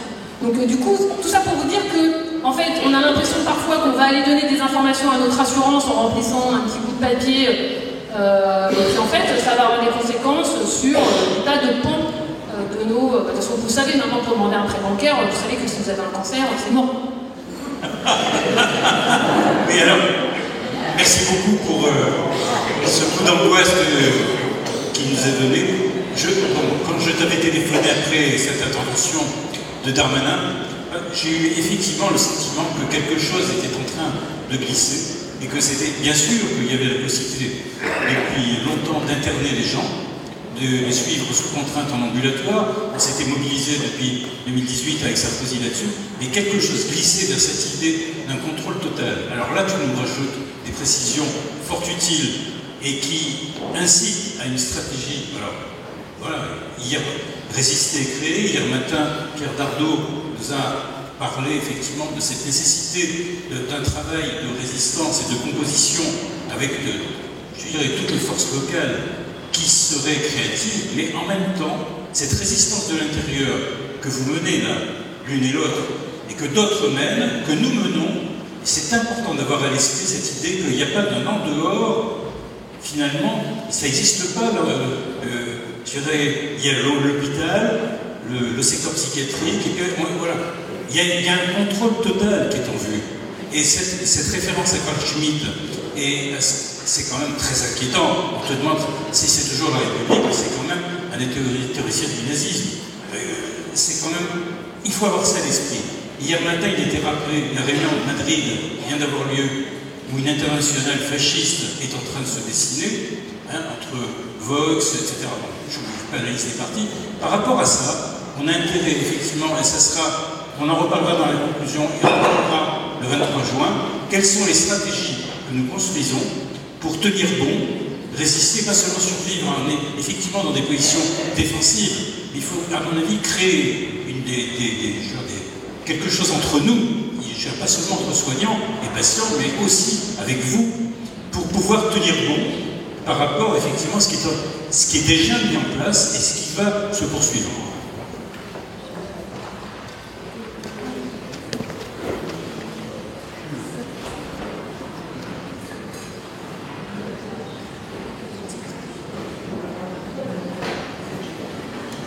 Oui, bonjour.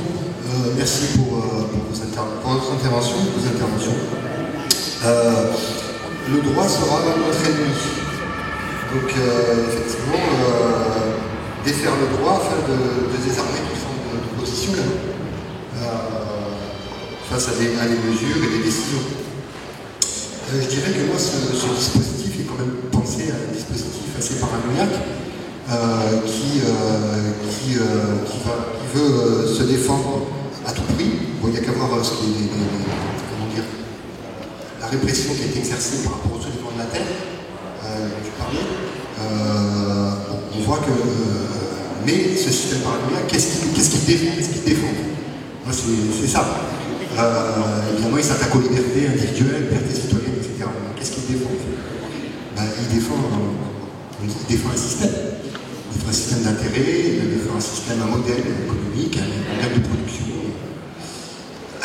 les GAFA, etc., les grands industriels. J'ai pris quelques notes parce que moi je ne suis pas super doué pour synthétiser, aider.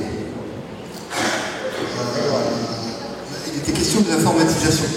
L'informatisation du travail. C'était pas tellement du travail, d'ailleurs peut-être c'est ça dont tu parlais Mathieu, mais dans la police prédictive, enfin dans la justice prédictive et la police prédictive, on a l'impression d'être dans Minority Report, on y est quoi. En fait ça va se faire grâce à l'intelligence artificielle. Moi je tire la sonnette d'alarme, là ceux qui s'exaltent sur l'intelligence artificielle. L'intelligence artificielle c'est la numérisation, voilà. Donc sur les formes de résistance, il va falloir se questionner là-dessus. On n'entend pas? Ah, on entend mieux? Ok. Moi je pense que ce qui a permis l'accélération dont vous parlez là sur les modes de contrôle, les contrôles de police, etc., il y a eu un peu d'accélérateur avec la gestion sanitaire, effectivement, vous l'avez évoqué, la gestion sanitaire du Covid. Via les applications SIDEP, via les QR codes, via tout ça. Donc là, c'est arrivé, ça a déferlé. Avec un peu de contestation sur le SIDEP, mais quand même, ça va un peu loin. Mais enfin, il y a eu le télétravail aussi. On a enfermé les gens chez eux. Voilà. Alors, on aurait pu dire, si ça avait été... pas tout le monde d'ailleurs.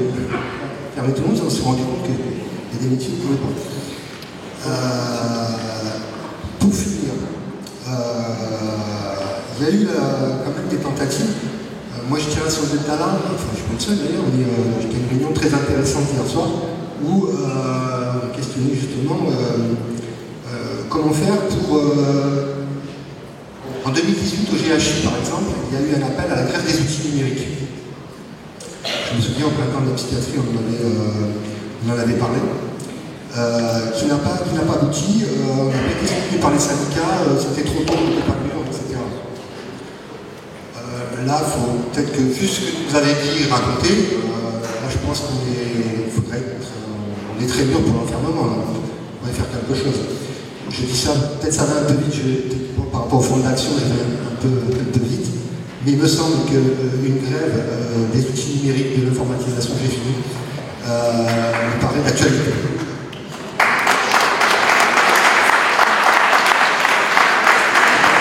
Alors c'est l'heure à laquelle on avait imaginé la pause, donc je ne sais pas comment Delphine. Pas de pause.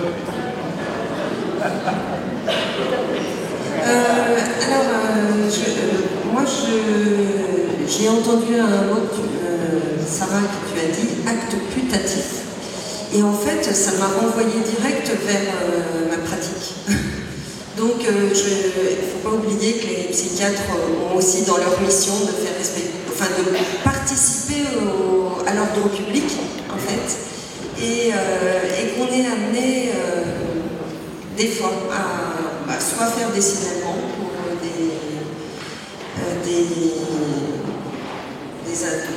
hospitalisations à la demande du préfet, ancienne HO, et aussi finalement dans les hospitalisations sans consentement, les soins sans consentement, notamment, et même comme c'est après en ambulatoire, enfin on est extrêmement infiltré en fait par cette ambiance sécuritaire. On y participe. Et voilà, je pense qu'il faut avoir toujours l'oreille attentive et l'œil ouvert, mais évidemment qu'on est pris là-dedans. Et ça me fait penser à des paroles de patients qui reviennent fréquemment.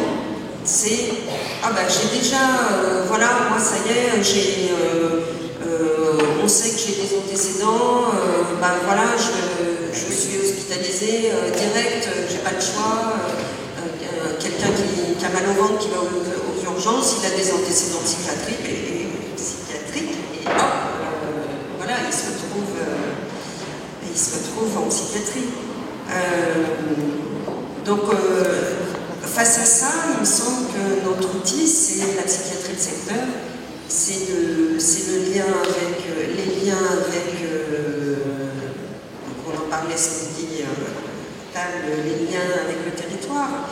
Les liens avec les services sociaux, enfin comment on peut faire de la prévention avant d'en arriver à faire un signalement, que les choses puissent se dire entre les gens de la ville, les gens de Pôle emploi, France Travail, les gens du secteur, voilà, qu'on travaille nos liens avec les patients et avec tous les citoyens et institutions pour contrer le sécuritaire. Peut-être juste, j'en ai pas parlé parce que j'avais pas beaucoup de temps, mais rebondir sur ce que tu dis Delphine. En fait, moi j'ai commencé mon propos en disant je suis contente de parler à des non-juristes. En fait, je suis un peu une lanceuse d'alerte avec vous, c'est-à-dire que je vous parle de cette notion de droit pénal de l'ennemi, c'est aussi pour vous dire, ben voilà, est mis en pratique ce type de droit pénal, et je vous ai donné des exemples que vous connaissez tous. Et en fait, c'est très important, moi, de décloisonner, j'en parle quasiment dans toutes les interventions que je parle lors desquelles je parle avec vous. Je suis pour que vous soyez informés de ma pratique, et que moi je sois informée de vos pratiques, et de vos contraintes, et tout ça. Et en fait, pour en revenir sur l'état de police, sur le travail policier, sur les pratiques policières, il commence à y avoir des chercheurs qui travaillent, des chercheurs qui font des réflexions sur ce qu'on appelle l'interprofessionnalité et qui ont commencé à travailler sur police et psychiatrie.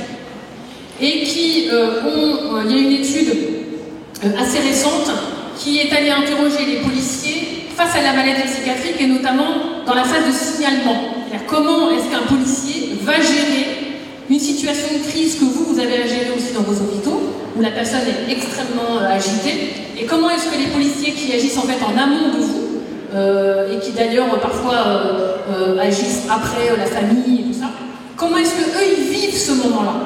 Et c'est très important parce que si on veut que ce moment soit pas anxiogène pour la personne à canaliser, ne soit pas non plus maladroite, pour utiliser un terme un peu neutre, pour le policier qui doit bien pouvoir aussi intervenir. Enfin, on ne va pas non plus complètement. Mais bon, moi, je voudrais que ce ne soit pas un policier qui intervienne, mais faisons quand même. Et donc, du coup, il commence à y avoir des études sur comment, je vais dire, éduquer, comment apprendre aussi aux policiers à gérer ces situations-là de signalement. Parce que ce qui est très étonnant dans cette étude, c'est qu'il a été montré que plus de la moitié des policiers étaient très mal à l'aise avec ça, ne savaient pas comment faire, ne connaissaient pas ce que c'était qu'un état délirant, et que quand, du coup, les choses leur étaient expliquées sur comment toucher une personne, comment garder à distance, comment contenir une personne qu'il va peut-être falloir amener aux urgences, voire à l'hôpital psychiatrique. Et donc du coup, il y a un travail qui est à faire en fait. Alors c'est pas du tout la culture des écoles de police aujourd'hui, mais c'est aussi une des manières peut-être. Je sais que par exemple, il y a eu la suppression dans les modules de gardiens de la paix. Il y a eu la suppression des cours en termes de sociologie. Maintenant, on apprend, il y a énormément de cours sur l'armement, sur la phase d'interpellation, mais par contre sur la connaissance d'un territoire, sur la sociologie d'un territoire, et pareil, les cours de psychiatrie, il n'y en a quasiment plus. Et à l'École nationale de la magistrature, et j'ai arrêté là, à l'École nationale de la magistrature, pareil, les cours qu'on a sur la psychiatrie sont indigents. Et en plus, les quelques cours qu'on a, ce sont que des cognitifs internet. C'est pareil pour les cours chez les écoles de directeurs à Rennes, hein, c'est le management qui est obligatoire, tout ce qui est autour de la géographie de la santé, tout ça, c'est pas forcément. Peut-être. Oui, ça fait parfaitement le lien avec ce que vous venez de dire. J'avais envie de tracer deux ou trois liens. La disparition dans la discussion politique en général depuis longtemps de la sûreté au profit de la sécurité, enfin sûreté qui est dans la déclaration des droits de l'homme, et qui concerne le citoyen et sa protection vis-à-vis de l'arbitraire, alors que la sécurité concerne une société. On a d'un côté la complexité d'un individu qui va exercer sa liberté, et de l'autre côté une masse, enfin ce qu'on voudrait transformer en masse. Et ceci va être rendu beaucoup plus facile dans une société que l'on gouverne avec du management. C'est-à-dire que ce n'est plus de la politique. Mais il faut arriver à simplifier le process suffisamment clairement pour que tout le monde puisse marcher à peu près dans le fil. Et ce management, il est rendu possible par une vision simplifiée du monde. Donc tout ce qui va vers une simplification de la vision du monde, bien sûr le numérique, puisque la cybernétique c'est 1, 0, et l'intelligence artificielle n'est juste que l'application à l'extrême dans les programmes de cette vision du monde. Et je dirais aussi un comportementalisme que l'on a appliqué à tout crin, encore pas trop complètement en France, mais partout en Europe, dans la psychiatrie ou la psychologie pour les gens dans les cabinets, qui garantit des résultats rapides, efficaces. Et donc, ça n'est pas que je prêche pour une école contre une autre, mais je dis qu'il y a de la complexité qui disparaît et du management qui est facilité. Il y avait encore une question de ce panel ou pas? Je suis désolée.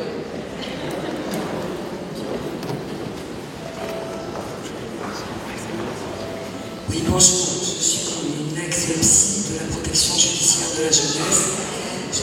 Oui, je voulais juste témoigner et alerter. Témoigner sur le fait qu'il y a 20 ans, 22 ans maintenant, Madame Simoneau, vous vous souvenez certainement, nous étions quelques organisations syndicales à dénoncer ce qu'allaient être les effets de la réouverture ou du retour des centres que je n'appellerais pas éducatifs mais fermés. Je crois qu'avec le constat que vous faites aujourd'hui, malgré qu'on vous ait très peu écouté à l'époque, vous venez de faire la démonstration de tout ce qu'on pouvait effectivement craindre. Alors, j'ai très envie quand même de vous alerter aujourd'hui, et même vous sur les fichiers, sur tout ça. Il se trouve que moi je suis partie il y a maintenant presque 7 ans de la protection judiciaire de la jeunesse à la retraite, et j'interviens, j'accompagne des mineurs isolés étrangers. J'ai défendu enfants, adolescents comme vous. Mais là, je veux dire, comment on les appelle, les mineurs et les jeunes étrangers isolés, je dirais exilés. Et vous serez d'accord avec moi, on nous avait dit à l'époque, les centres fermés permettront qu'il y ait moins de mineurs en détention. On avait dit, on n'y croit pas une minute. Une fois qu'on a mis le doigt dans l'engrenage de l'enfermement, il se répète et il se multiplie. Aujourd'hui, le nombre d'incarcérations des mineurs est exponentiel par rapport à ce que moi j'ai pu connaître, en tout cas, mais même tout court. Je crois qu'on atteint là quand même des chiffres assez étonnants, et dedans, avec des peines de plus en plus longues, je crois que ça, c'est à noter. Alors il se trouve que ceux que j'accompagne aujourd'hui, je ne croyais pas le voir un jour, sont encore les plus mal dotés, j'allais dire de tous. D'une, parce qu'ils n'ont aucune garantie de présentation, parce qu'ils n'ont pas de parents sur le territoire, parce qu'ils sont par essence ceux dont, contre la Constitution, on a fait un recueil socio-éducatif dans les antennes éducatives spécifiques pour eux, qui n'est plus commun à tous les autres enfants présentés. Alors, d'une, ils sont, pour aller dans l'autre sens, ils sont fichés, malgré le fait qu'ils ne donnent pas d'autorisation, avec les empreintes, donc encore plus vulnérables à ça. Et aujourd'hui, ils sont de loin, au moins, une grande partie des mineurs détenus. Alors, je voudrais savoir s'il y a des personnes qui ont pu vous saisir sur ces questions, qui sont, à mon avis, gravissimes. Et deuxièmement, sur Mayotte, j'ai quelques soucis aussi. Il y eut un temps, quand je travaillais encore, vous avez saisi d'ailleurs les JLD sur la question de la détention à Mayotte, avec ce qui s'y passe aujourd'hui, j'ai quelques soucis aussi, évidemment. Et pour revenir à l'aide sociale à l'enfance, juste j'en aurais fini, parce qu'on nous a privé de la protection et du civil, j'ai vraiment travaillé avec. Moi, je m'inquiète énormément sur le fait qu'il n'y a plus de place d'hébergement pour les enfants dans notre pays, ou très peu, et que donc, que ce soit d'ailleurs à l'ASE comme à la PJJ, parce que les centres éducatifs fermés ont remplacé les foyers pour une grande partie, vous n'avez pas dépensé du fric pour évidemment construire des murs.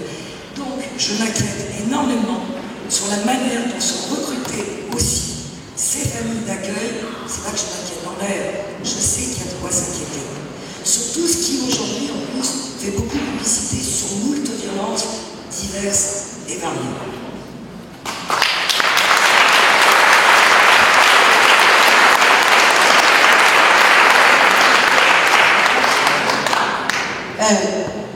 Merci, on est d'accord, totalement d'accord.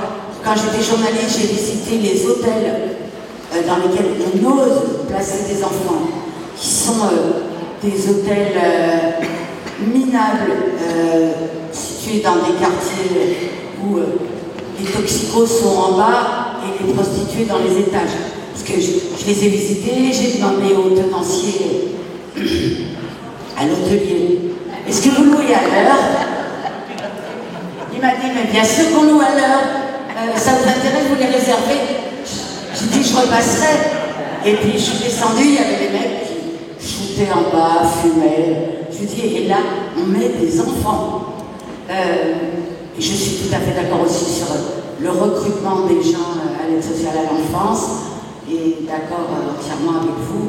Je pense que c'est plus, même, je trouve ça plus grave que tout ce qu'on a dit jusqu'à maintenant, parce que le flicage, après tout, on est des adultes, on a chacun un portable qui nous flique très suffisamment, très très bien, et on se flique nous-mêmes.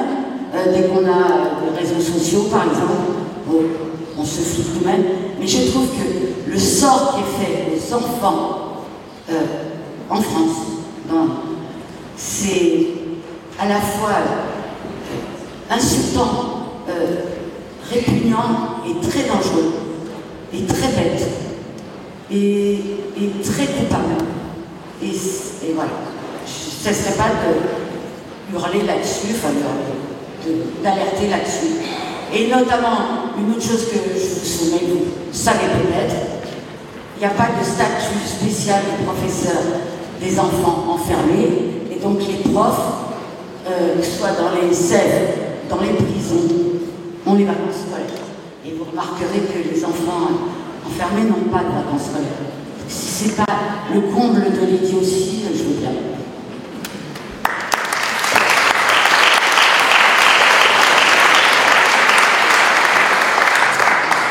Alors, rebonjour. Il faut que je me représente, donc voilà, je me représente moi-même.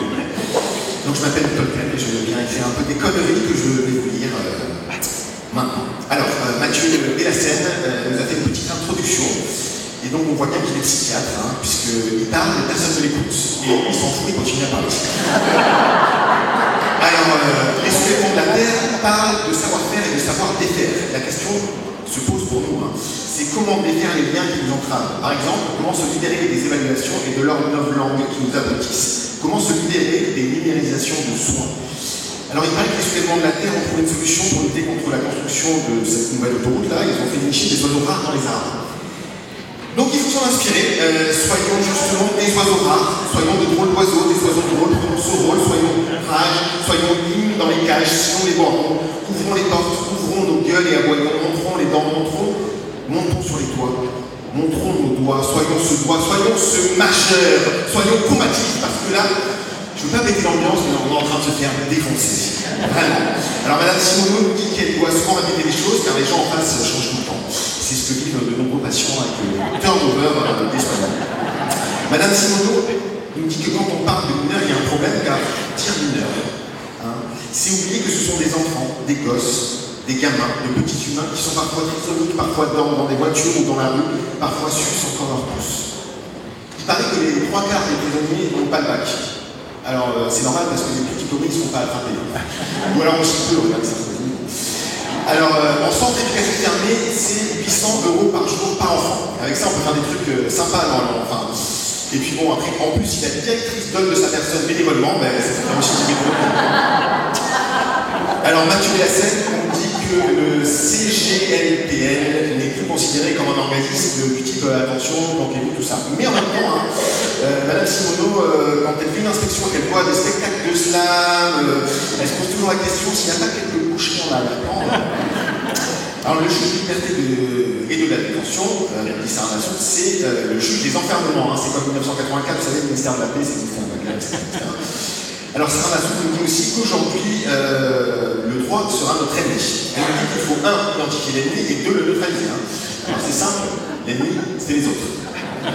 Actuellement, c'est la subtilité criminelle qui prime plus que l'acte criminel. On parle de droit pénal de l'ennemi. C'est un prolongement du droit pénal de l'auteur.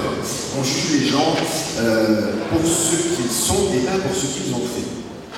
Finalement, moi je disais qu'en tant que soignant, on était en train de se faire atomiser. Madame Massoud élève le débat, nous montre que c'est surtout en tant que citoyen qu'on est en train de se faire atomiser.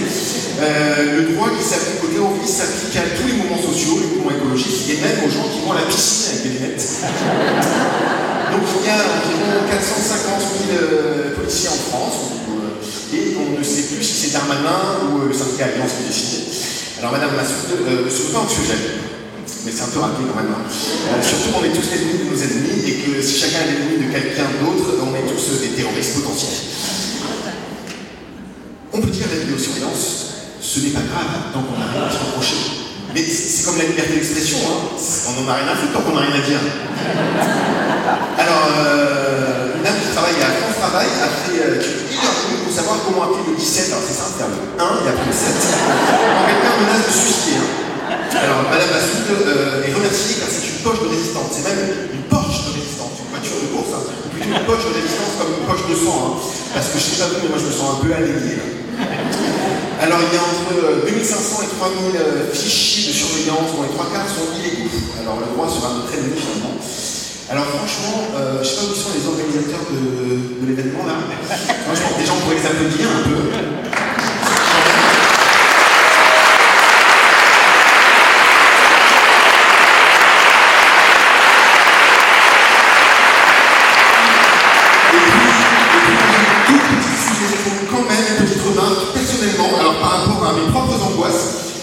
Est-ce que ça n'aurait pas été possible de commencer par l'intervention de Sarah Massoud et puis finalement de conclure avec Dardo et le petit ça aurait été, voilà. Alors, monsieur tire la sonnette d'alarme concernant l'intelligence artificielle. Il faut savoir que le Rassemblement national met le paquet sur l'intelligence artificielle en ce moment. Alors, est-ce que notre intelligence à nous, notre intelligence naturelle, notre intelligence artisanale va pouvoir faire le point? On propose une grève des outils numériques. Moi, je propose même de rejeter toutes les évaluations, toutes les certifications scélérates, que ce soit dans nos lieux de soins ou dans nos lieux de formation. Parce que déjà, c'est des escroqueries à la fois intellectuelles et financières, c'est de l'argent public qui est jeté en pâture à des entreprises privées qui ne connaissent rien, qui ne comprennent rien, et qui au mieux font preuve d'un petit intérêt, mais généralement qui sont persuadés de faire un travail utile. Alors l'avantage, moi, vous savez, c'est que j'interviens en tant qu'artiste, que trouble fait, je dis des conneries, je rigole. Alors j'ai aucune raison de tricher. Voilà, je vous dis, s'il y a des... Voilà, je fais le mariole, s'il y a des renseignements généraux dans la salle, j'ai pas de raison de ficher, tous les autres oui. Alors ficher et tout, c'est Dieu reconnaîtra le soin, d'ailleurs, moi je m'en fiche. Alors bon, je vais pas finir comme ça, prenons exemple sur les soulèvements de la Terre. Soyons volerons, passerons, oiseaux, soyons mésanges, soyons messages, soyons graines de sable, soyons appables, soyons brise-chaînes, soyons rêveurs, soyons joie, colère et amertume. Oui, soyons ce goût qui leur reste dans la bouche et qui leur brûle la bouche, soyons amers, soyons soulèvements, soyons les soulèvements de la mer.